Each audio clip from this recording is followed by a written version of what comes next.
Salve te discipuli. This is Help for Your Latin Studies in Henle First Year Latin, exercise number 236. And in this exercise, we're translating sentences from English to Latin. And these sentences are using the perfect participle passive with sum, or some form of a being verb. And so I just want to point out, as we're sorting these things out in our brains, that when we are conjugating a verb in the passive voice, you will remember that there are two verb systems. There's the present verb system, which gives us present, imperfect, and future. So present being happening now, imperfect being in the past but ongoing, so it's going to be like was praising, right? And then future obviously being in the future, so will praise. And then there's the perfect system, and the perfect system includes perfect tense, pluperfect tense, and future perfect tense. And in all three of those, consider your verb as having an ed. Sometimes it takes a different form if it's irregular, but for the most part, that verb has an ed. So if it's in the perfect tense, I praised. So it gives you that past and completed action. It's perfect, it's done. If it's in the pluperfect tense, think of that as like plus perfect or plus past, so the past of the past. I had praised. So you still have that ed. And then if it's in the future perfect tense, that means in the future it will be done. I will have praised. So again, that word perfect, associate that in your brain a bit with the ending ed. It's done. And like I said, there are some irregular forms of verbs. We all know that, right? So there may be different endings besides ed, but for the most part, that's the idea, is that the action is complete. It's perfect. Okay, so in the perfect system, we have perfect, pluperfect, future perfect. In the present system, we have present, imperfect, and future. Now, these verbs in the passive voice are dealing with the perfect system. We have done passive voice in the present system, and that's when we changed our verb ending to have the oris termer mini inter. That was before, that was the present system. Now we're learning how to have the passive voice in the perfect system. And so if you look on our grammar page 58, in order to have a verb in the passive voice and in the perfect system, that's going to be perfect tense, pluperfect tense, or future perfect tense, what we do is we take that fourth principal part of our verb and pair it with a being verb, either sum, ss, sumus, estis, sunt. Okay, we're familiar with that as the present tense. Okay, so I don't want to confuse you, but partnering that present tense being verb with the fourth principal part gives you a perfect tense verb in the passive voice. For example, laudatus sum. I'm partnering these together. That's the fourth principal part of our modal verb. Laudo, laudari, laudavi, laudatus. Okay, so you see laudatus. There's your fourth principal part. And then partnering with this being verb sum in the present tense, laudatus sum would be translated as a perfect tense passive voice. I was praised. So you see that ed because it's in the perfect tense. And the action being in the passive voice is happening to the subject. The subject's not praising, the subject was praised. Okay. In the pluperfect tense, remember, this is the past of the past. So again, we take that fourth principal part, laudatus, eram. Now, eram, eras, erat, eramus, eratus, erant Remember, that's the pluperfect tense being verbs. I was, you were, he, she, it was, we were, y'all were, and they were, right? But when you partner that with the fourth principal part of a verb, laudatus eram, now it's going to say, I had been praised. So that's further back, right? It's the past of the past. And because it's within the perfect system, you can associate that with an ed, praised. I had been praised. And this particular exercise, 236, doesn't actually deal with the future perfect tense, but the same thing would apply where we would take the fourth principal part, partner it with a being verb of the future tense, ero, eris, erit, eramus, eritus, erunt, and that would be translated, I shall have been praised. So it will be complete in the future, okay? But again, it's putting this in the passive voice. The action is happening or will have happened to the subject. Okay, so with all of that, that helps me. I hope that it helps you to sort of organize what we're doing with these verbs. In exercise 236, we're going to translate sentences from English to Latin, and they are primarily going to be passive voice in the perfect system, which means we're going to use the fourth principal part of a verb and partner it with a being verb. Now, one thing I didn't mention is that fourth principal part can be singular or it can be plural, and the ending will change accordingly. It can also be masculine, feminine, or neuter. Masculine, feminine, or neuter. So those are, if you look here, you see us, a, It looks a lot like adjective endings of the first and second declension because they're masculine, feminine, or neuter. If the verb were agreeing with the subject and the subject is feminine, then we would say laudata est or laudata est if we're talking about she. Mary was praised. Let's say that. Maria laudata est. Mary was praised. So you see how that works. Now, and then if it's plural, masculine, feminine, or neuter, we would change the ending accordingly. The good news is that you don't have to think through all of the declension endings. You simply have to narrow it down to the nominative singular endings or the nominative plural endings according to their gender. And that has to agree with the subject. Okay, a lot of things to think about. I hope that's helpful to you to kind of organize your thoughts as we go into this. So let's look at exercise 236, number 1, which says, I was praised by Caesar. And again, we're going to have those ablative endings. It looks like a lot of them are going to be ablative.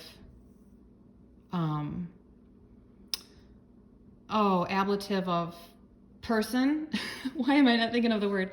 It's going to be that a or ab that tells you who or what is doing the action to the subject. And when ablative of, not accompaniment, not means the other one. When I think of it, I'll say it. But I think you all know what I'm talking about. So a or ab, and then the noun following it. Okay, and you'll notice after doing exercise 235 that those verbs, the fourth principal part and being verb partner, those pairings, go to the end. Your verb is often in Latin going to be at the end of a sentence. So we'll do these the same way. We'll put our verb and we'll at the end, and so we would have like this ablative phrase come first. Okay, so we have, I was praised by Caesar. And we know that if it's a pronoun subject, that is kind of absorbed into the verb. So this verb is first person, singular, just I, not we, right? And was praised, that ed tells me perfect, and this helping verb that goes with it, why won't this go? This helping verb that goes with it tells me that it's in the perfect tense and it's in the passive voice. So we know all of those things. We see the action happening to the subject, I was praised, the subject telling us first person singular, the ed ending putting me into the present, or the perfect system. And then we also have this ablative phrase by Caesar. So this is our preposition, and it's going to be a or ab, and that depends on the word that follows it. If the word that follows it begins with a consonant, then we would use a, and if it begins with a vowel or the letter H, then we would use ab.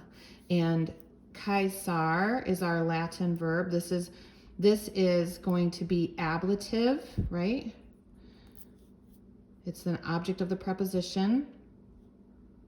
It's going to be singular. And of course, Caesar is masculine. So we know those things about the noun. All right, so in our word for Caesar in Latin is Caesar, Caesaris. And so I would think through the endings, right? That's a third declension noun, various, is, gives me the ablative singular. So Caesare, and I'm going to use a.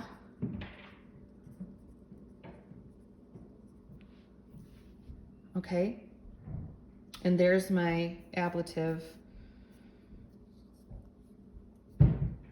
There's my ablative phrase there. I Caesare, and then I was praised. I'm going to find the root word here is praise. So my Latin verb is laudo, laudare, laudavi, laudatus. And that's what I want, is that fourth principal part.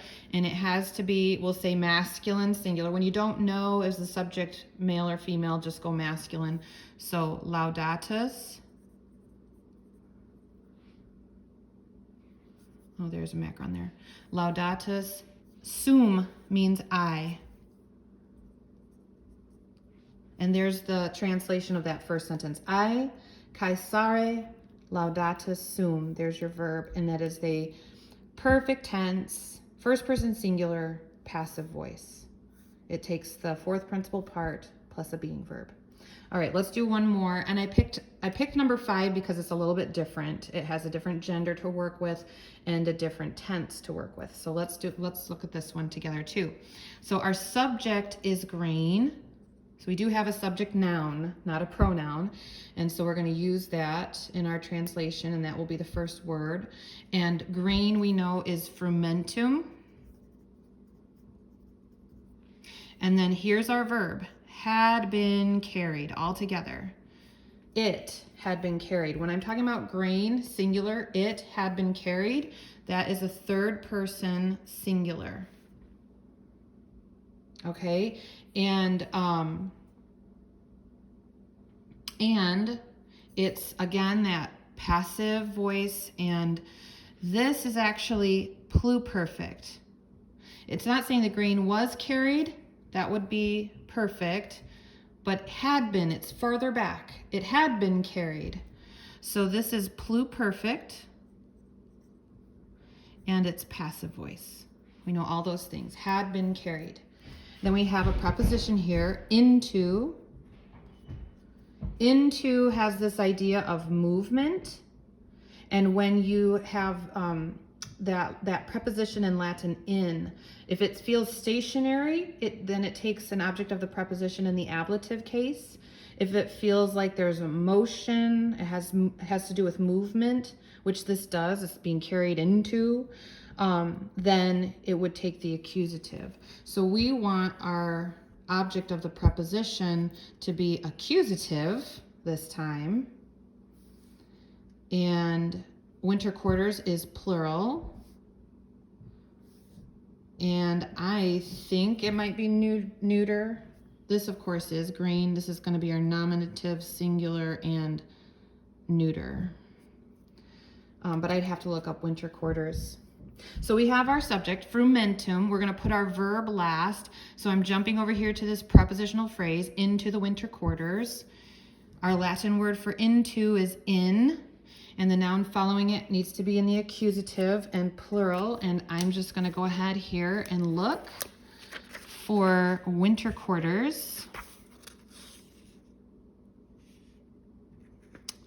Winter quarters. Did that come after hiberna? That's what I want to say. Hiberna, Maybe it's under this review. These are all verbs, and then winter quarters. Hibernorum. These are nouns of the second declension neuter, and you'll notice that this one, hibernorum, is given only in the plural form. Okay, so we would think through the neuter, second declension, noun endings, plural. A, orum, is, a, is. And we want this to be accusative.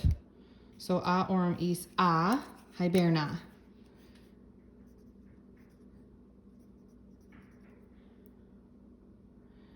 Okay, and that's our prepositional phrase. And then last thing we'll do is this verb, had been carried. So our word for carry is porto. I think it's porto, but I better just double check so I don't lead anybody astray. To carry. Porto, carry, yes. Porto, portare, portavi, portatus. And since we're putting this in the passive voice, right? The grain is the subject, but it's the one being carried. The action's applied to the subject. So it's in the passive voice, and it's in the pluperfect tense. So that's going, and it needs to agree with the subject, right? So it's got to be singular. Porto, portare, portavi, portatus. So we would start here. It's neuter. Portatum, right? I'm going to change the ending to because it's neuter. It needs to agree with the subject, which is neuter. So portatum, and it's singular. Otherwise, I would say portata, but it's not plural, it's singular. Portatum, and it had been carried, right? This is a third person singular. It had been carried. So erat. Portatum, erat. Frumentum in hiberna portatum erat. The grain had been carried into the winter quarters. I hope this has been helpful to you. Have a great day.